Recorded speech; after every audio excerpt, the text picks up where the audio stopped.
Hi, welcome to Laura's View and Tarot 2. I'm really glad you're here. Today's date is Friday, December 2nd, 2022. And in this video, I want to take a look at a medical topic, and that is organ donation and transplants. You see, there's some controversy going on in Ireland right now, but actually the whole transplant bioethical question affects every country. First of all, it's no secret that there's a black market for organs. I don't intend to touch on that in this video. It's no secret that criminals harvest organs against people's will. And sometimes it's our little ones. So I'm only going to look at the medical setting. Now, those of us with loved ones, and I know several people that are still alive because of organ transplants. I mean, those of us that know and love someone that benefited from an organ transplant are very grateful. There's no question about that. But because of the demand for organs is increasing, there's been some changes in protocols that you may not be aware of before you start making decisions about whether you're going to opt out of organ donation or revoke consent. First of all, in many places, people who refuse to have certain jabs are removed from organ donation lists and basically told they're going to death is their only option. I have trouble with that, especially when it's advocating an emergency use only type of product. But let's take a look here right now. People are being told if they opt out of organ donation, they're being selfish. And gee, we hope none of your family ever need a transplant. They're not taking into account a couple things. First of all, the last time we heard how selfish we were for our personal medical decisions was just in the last couple of years, wasn't it? So whenever I hear that my medical choices are selfish, and I have a little trouble swallowing that. Now, currently, this is what they would like you to believe. This was from the National Health Service, okay? The current versus the proposed new system, okay? Right now, there's a potential organ donor identified and the family's approached for consent. With this one, everybody, unless they opt out, is in, even infants and children. Okay, so have they previously opted out? If it's yes, the family's not approached. And then if it's no, supposedly the family's been approached for consent. This is supposed to remove some difficult decisions from families, but there's more, okay? You see, on lifesitenews.com, just in the last month, they had an article about bioethicists warn new organ donation protocol blurs the line between life and death. Okay, it says, right, that they've got a new harvesting protocol in which a recently deceased person's heart is restarted while a surgeon induces brain death to be able to remove organs from a warm body that's not anesthetized, and they don't say how they induce that brain death.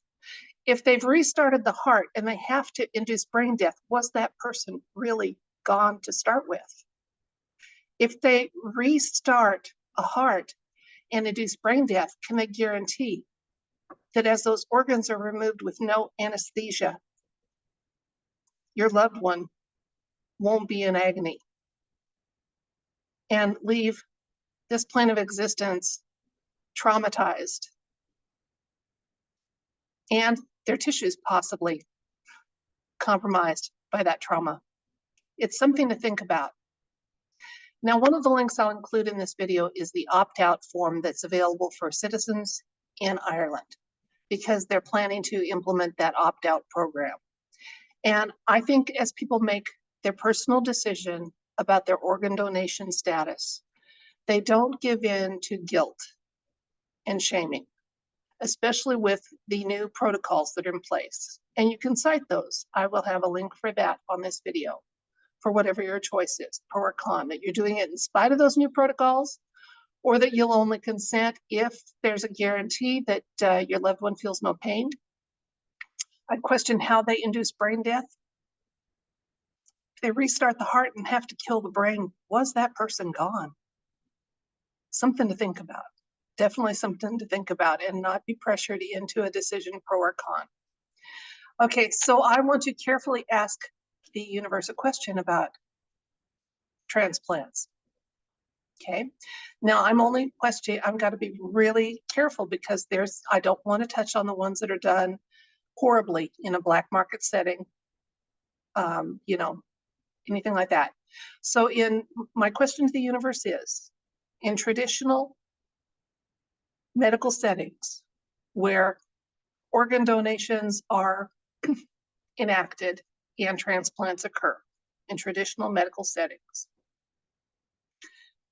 what's the collective effect?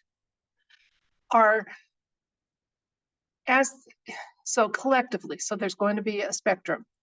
Is there trauma and pain to those who are getting their organs harvested with this new protocol?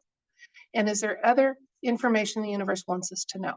So again, this is traditional medical settings. This is with this new donation protocol going on. What's happening to our loved ones as their organs are harvested? And what else does the universe want us to know? And I wish that all those hidden medical technologies that have us literally centuries behind where we should be would be released. So this isn't even a tarot question, and it isn't a moral dilemma, and it isn't a painful subject. Okay, universe, in light of these new donation protocols in traditional medical settings and collectively, so for the majority, what is happening as that process is enacted? Is there pain, trauma, anything that we need to know to inform our decisions on whether we participate in organ donations for the purpose of transplants?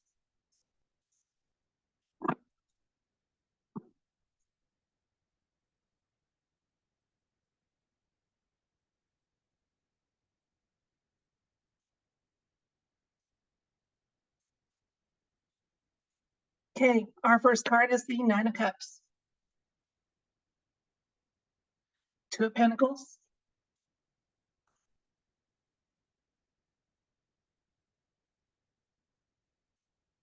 Eight of Cups. Seven of Wands. Five of Cups. Seven of Wands.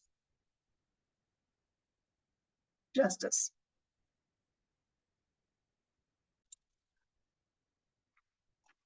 Okay, well, our question to the universe was, collectively, or for the majority of those facing organ donation as they pass, is there pain, suffering that we need to know of? What's going on? Now, our question is indicated by the cups. The cups are an emotion card. And look at all the emotions we've got indicated with this read. We've got cups, cups, cups, okay? So this is an emotional topic. And it's best that it's one that we face before we're in an emergency situation, okay? The choice is ours. We have a choice. You can opt in, opt out. You can donate or not donate. But we were asking about collectively, so we're not going to get like one soul's experience here. What's going on with the new? We were asking, is there pain? Is there regret, suffering that we need to be aware of as we make decisions for our loved ones and for ourselves? Okay. Now, in the recent past, we have the Eight of Cups showing up, and that's a turning point. And we were talking with this new protocol. This protocol has just been in place for weeks. Okay. So it was a turning away from the old way, and part of it was due to the demand for organs and the desire to have those that are given for donation for transplanting to be as healthy as possible. But at what cost? At what cost? Okay. In the present, we've got some swiftly moving events. Like I said, this is a hot topic in Ireland today, and it's one that we need to address because of those new protocols all over the world. Okay, and there's lots of events going on, and as technologies are updated and We have more available remedies and protocols that aren't invasive and truly work for us. This situation will change, but right now and for the near future, okay? When these transplants occur, someone loses, someone gains, okay? Now, 5s are temporary situations. We're being told that those who have passed, even if they have felt pain, okay, it was temporary in nature, okay? And there's a resolve card here. Collectively, even if our loved ones felt some pain, it was temporary and they understood what was going on and why, okay? They saw the need for it. They didn't feel that they were in any way treated unjustly. Could they have been treated more humanely? That's something you'll have to decide as you make your personal decisions about whether or not you're an organ donor or your underage family members are, or what have you. There is a need for transplants. People do benefit from them. Okay. The Empress is showing up for a little further information. A very loving maternal energy, Mother Earth here. I think we're getting reassured that the time is coming fast where this won't even be a question we'll need to ask. Okay, and again, a little reassurance here. The wheel of fortune is turning. So right now, with our current level of medical knowledge and understanding, there is a demand for organs. Unfortunately, some of them are obtained illegally. We weren't asking about that. We were just asking about what should we know to make informed decisions about organ donation for ourselves and our loved ones.